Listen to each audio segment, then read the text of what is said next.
भ्रम कौन फैला रहा है, आने वाला वक्त इसकी गवाही देगा, जनता किसकी बात को मानती है। लेकिन माधव, क्या दरअसल जिस तरह से एनडीए ने इंडिया को महिला आरक्षण पर फंसाया कि भाई सबको समर्थन देना पड़ा, अब इंडिया ने आपको फंसा दिया है क्या बिहार में कम से कम जातिगत जनगणना के आंकड़े जारी करके?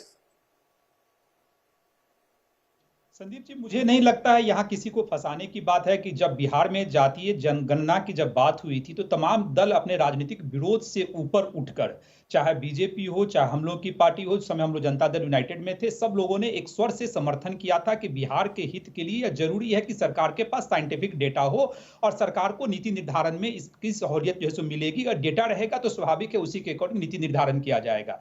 लेकिन आज जो आंकड़ा दिया ये गया, जरूरत बिहार सरकार ने महसूस क्यों की? बीजेपी केंद्र सरकार में अगुवाई कर रही है सरकार की, वहां जरूरत क्यों नहीं महसूस की बीजेपी ने? आपने ये सवाल नहीं पूछा बीजेपी से?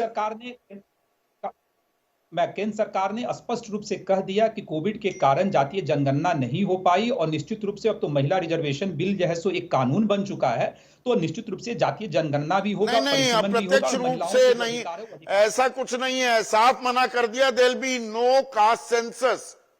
2018 में उस वक्त गृह मंत्री थे राजनाथ सिंह, उसके बाद सरकार ने ऑन रिकॉर्ड कह दिया कास्ट सेंसस नहीं करेंगे, इससे सामाजिक ताना बाना बिखर जाएगा, उधड़ जाएगा, उलझने बढ़ जाएंगी।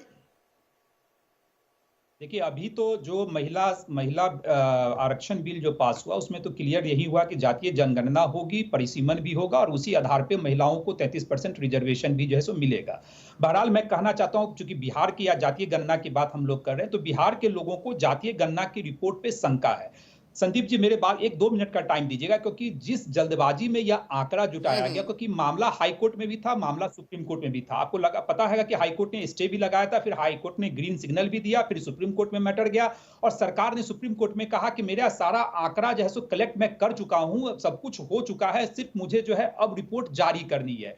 तो कहीं ना कहीं लोगों के मन में शंका है, डाउट है कि बहुत सारे ऐसे लोगों को कॉल आ रहे हैं जिनसे ये पूछा भी नहीं गया कि आपकी आर्थिक, सामाजिक और शैक्षणिक स्थिति कैसी है। हम लोगों ने आज आदरणीय उपेंद्र कुशवाहा जी ने भी प्रेस कॉन्फ्रेंस करके कहा कि अगर सही आंकड़ा जुटाया है तो पंचायत स्तर पे, जो पंचायत का मुख्यालय होता है, वहां एक समय निर्धारित कर दीजिए कि जिस व्यक्ति को क्रॉस चेक करना है कि आखिर मुझसे यह पूछा गया कि नहीं पूछा गया कि मेरी आर्थिक, सामाजिक और आर्थिक स्थिति क्या है। लेकिन यहां सरकार की राजनीतिक मंशा की, देखिए, सरकार ने जातिगत गणना का रिपोर्ट पेश किया, आर्थिक, सामाजिक और केंद्र सरकार इकोनॉमिकली वीकर सेक्शन के लिए आरक्षण 10% बढ़ा देती है बिना आंकड़ा जुटाए भी, तब तो आपने ये सवाल नहीं उठाए।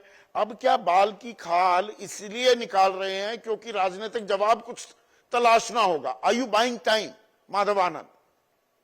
देखिए, नहीं, इकोनॉमिक वीकर सेक्शन की बात है।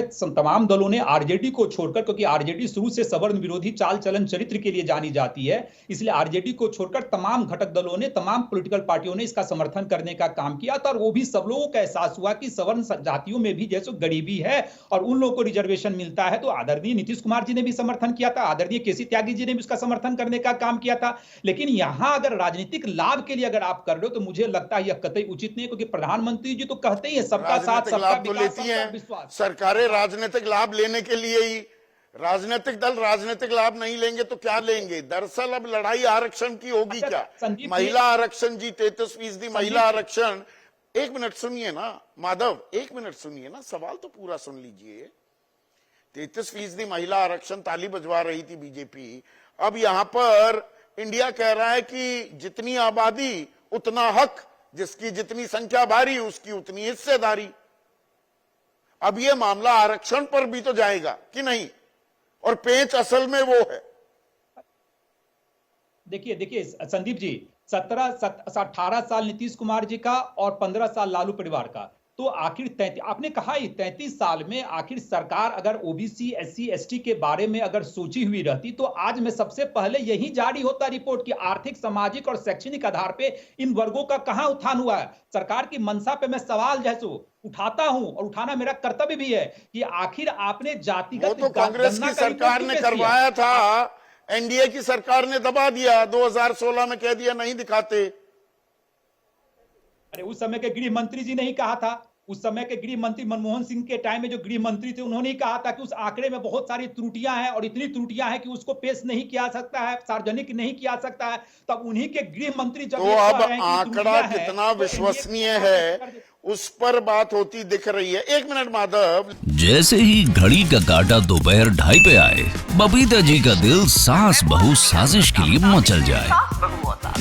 और ये है इनकी बहू, पूरे दिन ऑफिस की टेंशन हो जाए गॉन जब ये करें अपना फेवरेट शो फ्री टाइम पे ऑन। इनकी तरह आप भी देखें अपना फेवरेट शो अपने टाइम पर और डाउनलोड कीजिए एबीपी लाइव ऐप अपने स्मार्ट टीवी पर।